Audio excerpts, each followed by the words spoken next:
Di pusat kota, ada sebuah gedung perkantoran berlantai 20 yang sudah berdiri lebih dari 3 dekade. Gedung itu masih ramai dipakai, walaupun beberapa karyawan sering membicarakan tentang lift nomor 3. Ada 4 lift di gedung itu.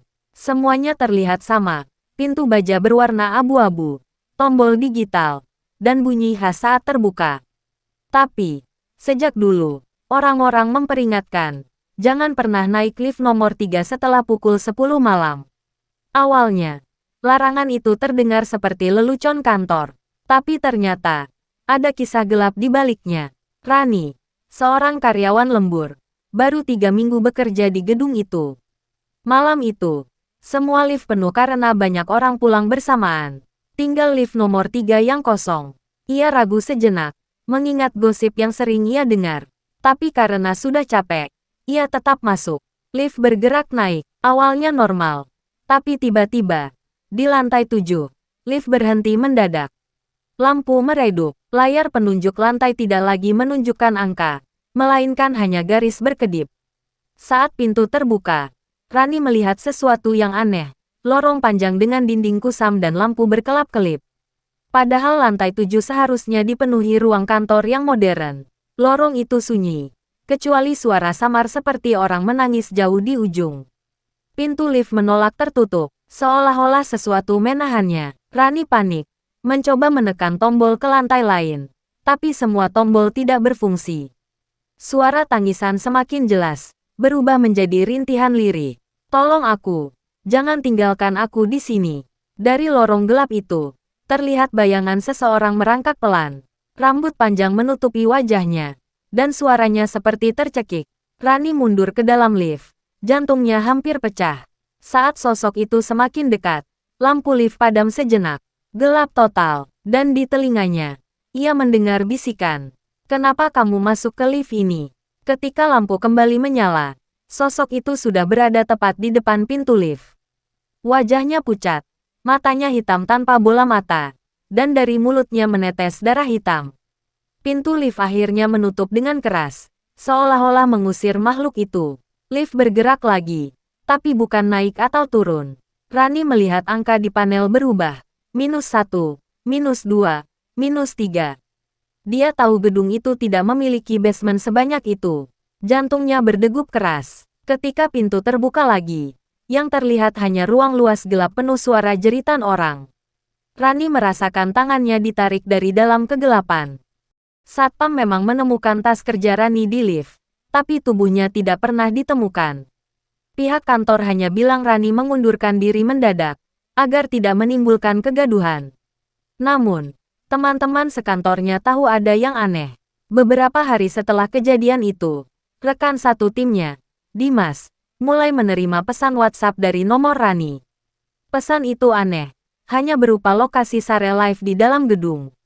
Tapi titik lokasi itu menunjuk ke lantai 17. Tepat di area yang sudah lama ditutup karena renovasi tak pernah selesai. Dimas yang penasaran memutuskan untuk mencari tahu. Malam hari, setelah semua orang pulang, ia naik ke lantai itu. Pintu keluar lift digembok, tapi lift nomor 3 berhenti sendiri di lantai 17 dan pintunya terbuka begitu saja. Lorong di lantai itu gelap, hanya ada cahaya redup dari lampu darurat. Dimas melangkah pelan, dari kejauhan. Terdengar suara tangisan lirih. Ia mengikuti suara itu, sampai menemukan jejak tangan berdarah di dinding yang mengarah ke sebuah pintu besi. Saat ia mendekat, pintu itu bergetar seakan-akan ada yang mengetuk dari dalam. Tiba-tiba, suara Rani terdengar jelas dari balik pintu. Dimas, tolong aku di sini. Dengan panik, Dimas mencoba membuka pintu, tapi terkunci rapat. Ia menempelkan telinganya. Dan dari dalam terdengar suara banyak orang berbisik. Bukan hanya Rani. Kamu datang juga, kamu tak akan bisa keluar. Seketika, pintu lift di ujung lorong terbuka sendiri. Dimas menoleh. Dan di sana berdiri sosok wanita berambut panjang, pucat, dengan mata hitam legam, mirip dengan yang pernah menampakkan diri kepada Rani. Namun kali ini, wajah sosok itu berganti-ganti. Kadang wajah Rani, kadang wajah orang lain yang ia tak kenal, seolah ada banyak arwah yang terjebak di tubuhnya. Dimas mundur ketakutan, Tapi saat ia hendak lari, tangan-tangan pucat mulai keluar dari celah dinding, meraih kakinya. Suara jeritan dan tangisan memenuhi lorong. Lift nomor 3 kembali berbunyi ding seolah memanggilnya. Panel di atas pintu tidak lagi menunjukkan angka, hanya huruf samar, Hell. Satpam yang berjaga malam itu mengatakan ia melihat Dimas masuk lift nomor 3, tapi setelah itu tidak pernah keluar lagi. Keesokan paginya, lift ditemukan kosong, hanya ada 2 tas kerja, milik Rani dan Dimas. Sejak itu, gosip karyawan makin kuat. Lift nomor 3 bukan hanya rusak, tapi menjadi pintu ke tempat arwah-arwah yang terjebak di dalam gedung itu. Dan hingga sekarang, siapapun yang naik lift itu setelah jam 10 malam, berisiko tidak akan pernah kembali. Beberapa minggu setelah hilangnya Rani dan Dimas, kantor mencoba menutup kabar itu. Tapi rumor menyebar cepat, banyak karyawan mulai menolak lembur, bahkan ada yang langsung resign. Namun, ada satu orang yang nekat, Pak Surya, teknisi lift yang sudah puluhan tahun bekerja di gedung itu. Ia mengatakan bahwa sejak dulu ia tahu ada sesuatu yang salah dengan lift nomor 3. Malam itu, ia ditemani seorang satpam bernama Doni untuk melakukan pengecekan. Dengan kunci master, mereka membuka panel kontrol lift. Tapi layar monitor hanya menampilkan angka-angka acak, kadang berubah menjadi kalimat aneh. Kamu sudah janji, darah sudah dibayar. Pak Surya akhirnya bercerita. Dulu, saat gedung ini dibangun, terjadi kecelakaan besar. Belasan pekerja konstruksi tewas karena lift jatuh saat uji coba pertama. Pemilik gedung waktu itu menutupi kasus ini agar tidak bangkrut. Namun, gosip mengatakan ia melakukan ritual pesugihan, mengorbankan nyawa para pekerja agar bisnisnya maju. Sejak saat itu, lift nomor 3 dipercaya menjadi pintu tempat menyimpan jiwa-jiwa korban. Pak Surya dan Doni masuk ke lift nomor 3 untuk mengecek porosnya secara langsung. Lift bergerak turun sendiri meski mereka tidak menekan tombol. Panel menunjukkan lantai -17, padahal di denah gedung, basement hanya sampai -2. Saat pintu terbuka, keduanya terdiam. Yang terlihat adalah lorong panjang penuh pintu besi berderet seperti penjara. Dari balik pintu-pintu itu, terdengar suara orang berteriak minta tolong, suara tangisan, bahkan jeritan marah. Doni hampir pingsan. Sementara Pak Surya berkata lirih, mereka ini korban-korban dulu. Arwah mereka dikurung di sini. Tiba-tiba, salah satu pintu besi terbuka sendiri. Dari dalam, keluar sosok perempuan dengan wajah hancur, tubuh penuh luka, sambil menyeret rantai. Suaranya bergaung, kalian, ikutlah bersama kami. Doni lari terbirit-birit ke dalam lift, tapi Pak Surya tidak bergerak. Wajahnya pucat. Matanya berkaca-kaca. Ia berbisik pelan. Aku juga bagian dari janji itu. Aku yang dulu membantu pemilik gedung menutup kasus ini. Darah mereka menagihku sekarang. Seketika, tangan-tangan pucat keluar dari balik pintu besi dan menarik Pak Surya masuk ke dalam kegelapan. Jeritannya menggema hingga lift menutup sendiri. Doni berhasil lolos. Tapi saat ia keluar ke lantai dasar, ia pingsan di depan pintu. Saat sadar keesokan paginya, semua orang tidak percaya ceritanya. Lift nomor 3 tetap beroperasi, seolah tidak terjadi apa-apa. Namun, ada satu hal yang membuat bulu kuduk merinding. Di CCTV malam itu, terlihat jelas Pak Surya masuk ke lift nomor 3. Tapi rekaman tidak pernah menunjukkan ia keluar lagi. Dan sampai hari ini, kalau seseorang nekat masuk lift nomor 3 lewat tengah malam, mereka akan mendengar suara mekanik tua berbisik di telinga. Aku sudah janji, sekarang giliranmu. Setelah malam penuh teror itu, Pak Surya masih hidup, meski tubuhnya penuh luka goresan. Ia ditemukan pingsan di ruang panel listrik oleh satpam lain. Anehnya, rekaman CCTV memang memperlihatkan ia hilang, tapi nyata-nyata ia masih ada. Namun sejak hari itu, Pak Surya sering kerasukan. Kadang ia menjerit di tengah malam. Matanya hitam. Suaranya bukan suara manusia. Kadang ia menggumamkan nama-nama orang yang sudah meninggal di gedung itu. Melihat kondisi itu, keluarganya memanggil seorang ustadz bernama Ustadz Rahman, yang dikenal sering menangani gangguan makhluk halus. Dalam keadaan sadar, Pak Surya menangis sambil bercerita pada ustadz. Saya dulu ikut menutupi tragedi kecelakaan lift. Belasan pekerja mati. Pemilik gedung melakukan pesugihan. Dan saya diam demi uang. Sekarang arwah mereka menagih janji itu pada saya. Ustadz Rahman terdiam sejenak. Lalu berkata, kalau benar begitu, berarti ruh-ruh mereka masih terikat di lift itu. Kita harus melepaskannya. Tapi jalannya tidak mudah. Malam itu, Ustadz Rahman, Pak Surya, dan beberapa satpam memberanikan diri melakukan doa di depan lift nomor 3. Begitu ayat-ayat suci dibacakan, lampu lift langsung berkedip. Pintu terbuka dengan sendirinya, memperlihatkan lorong hitam.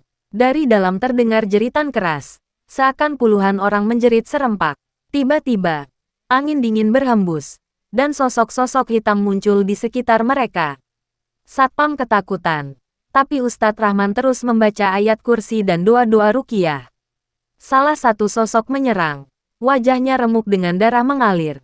Ia berteriak, kami dikorbankan, kami disimpan di sini. Pak Surya gemetar, lalu berteriak balik, aku salah, aku minta maaf, aku tidak bisa mengembalikan nyawa kalian, tapi aku ingin kalian bebas. Seketika, makhluk-makhluk itu mengerubungi Pak Surya, membuat tubuhnya kejang-kejang. Namun doa Ustadz Rahman semakin keras menggema. Cahaya terang menyelimuti area lift, membuat makhluk-makhluk itu menjerit kesakitan. Lorong gelap di balik pintu lift perlahan berubah menjadi cahaya putih. Dari sana, terdengar suara tangisan lega, lalu satu persatu arwah menghilang. Seperti akhirnya menemukan jalan pulang. Lift nomor 3 pun berhenti berguncang. Panel lantai yang sebelumnya selalu kacau kini kembali normal. Pak Surya pingsan, tapi kali ini wajahnya tenang. Saat ia sadar, ia menangis sambil sujud, berterima kasih karena diberi kesempatan kedua. Ustadz Rahman menutup doa malam itu dengan pesan, dosa besar tidak bisa hilang begitu saja, tapi penyesalan dan keberanian untuk menebus kesalahan bisa membebaskan banyak jiwa yang terikat. Sejak malam itu, lift nomor 3 kembali berfungsi seperti biasa. Namun, para karyawan masih enggan menaikinya setelah pukul 10 malam, sebab kadang masih terdengar samar suara-suara tangisan dari dalam. Sejak malam ritual bersama Ustadz Rahman, lift nomor 3 memang tidak lagi menampakkan lorong gaib atau jeritan mengerikan. Tapi bagi Pak Surya, ketenangan itu hanya di luar, karena dalam dirinya, bayangan masa lalu tidak pernah hilang. Setiap malam, ia selalu bermimpi berada di lorong gelap yang sama, dengan pintu-pintu besi berjejer. Dari balik pintu itu, terdengar suara-suara lirih. Kenapa kau biarkan kami mati? Darah kami kau diamkan, demi uangmu, demi hidupmu. Pak Surya sering terbangun dengan keringat dingin. Bahkan terkadang tubuhnya penuh bekas cakaran halus, seperti disentuh sesuatu dari mimpi. Bukan hanya malam, di siang hari, saat bekerja memperbaiki lift, ia sering melihat bayangan orang-orang yang dulu tewas di tragedi pembangunan gedung. Ada yang terjatuh dengan kepala pecah, ada yang tubuhnya remuk tertimpa mesin, ada pula yang menatapnya dengan mata kosong penuh darah. Semua itu hanya muncul di matanya, sementara orang lain tidak melihat apa-apa. Suatu kali, saat memperbaiki kabel, ia mendengar bisikan di telinganya. Kami sudah pergi, tapi dosamu belum hilang. Merasa tersiksa, Pak Surya kembali menemui Ustadz Rahman. Dengan suara gemetar, ia berkata, kenapa mereka masih datang padaku? Bukankah sudah dibacakan doa dan dilepaskan malam itu? Ustadz Rahman menatapnya dalam-dalam. Arwah mereka memang sudah bebas, tapi bayangan itu bukan lagi sekadar hantu. Itu adalah dosamu sendiri, Surya. Penyesalanmu berubah menjadi bentuk yang menghantui. Kau hanya akan bebas jika benar-benar menebus kesalahanmu. Pak Surya tercengang. Tapi bagaimana caranya? Aku tidak bisa menghidupkan mereka kembali. Ustadz Rahman menjawab pelan. Kau bisa berdoa untuk mereka, membantu keluarga mereka. Dan yang paling penting, jangan lagi bersekutu dengan kebohongan. Akui kebenaran yang dulu kau sembunyikan. Malam itu, Pak Surya memberanikan diri kembali ke lift nomor 3 seorang diri. Ia membawa sajadah kecil, air doa, dan niat untuk memohon ampun. Begitu ia duduk bersila di dalam lift dan membaca doa, lampu tiba-tiba padam. Pintu lift terbuka ke lorong gelap yang sama seperti dalam mimpinya. Dari sana, muncul satu sosok, pemilik gedung lama. Wajahnya menghitam, matanya merah menyala. Berani sekali kau mencoba menebus dosamu, padahal kau bagian dari janji darahku. Tubuh Pak Surya bergetar, tapi ia terus membaca doa dengan suara keras. Sosok itu semakin marah. Jeritan mengerikan menggema hingga dinding lift bergetar. Namun cahaya doa yang ia baca membuat sosok itu terpecah perlahan, hingga akhirnya lenyap bersama suara jeritannya. Pak Surya menangis sejadi-jadinya, bukan karena ketakutan, tapi karena beban berat yang selama ini ia simpan mulai terasa terangkat. Sejak saat itu, ia mulai mendatangi keluarga korban kecelakaan masa lalu, meminta maaf, membantu mereka sebisanya. Dan meskipun bayangan-bayangan itu kadang masih muncul, mereka semakin samar, hingga akhirnya hanya tinggal rasa penyesalan di hatinya. Lift nomor 3 tetap berdiri, tetap berfungsi.